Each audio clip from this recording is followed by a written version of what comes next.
Abi. Chiko ni wewe. Ndatadza kuipinza ini.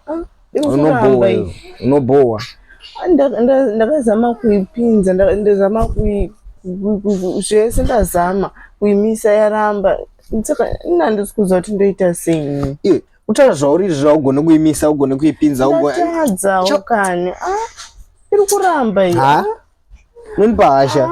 Andine zuro makazongorara chete musina kuipinza nokuti madhiridi yanga idyiwa. Saka yaugone kutoipinza. Ndikanzi ndipo iwe ndikatonza ndichatokwanisa kuipinza yawo topinze.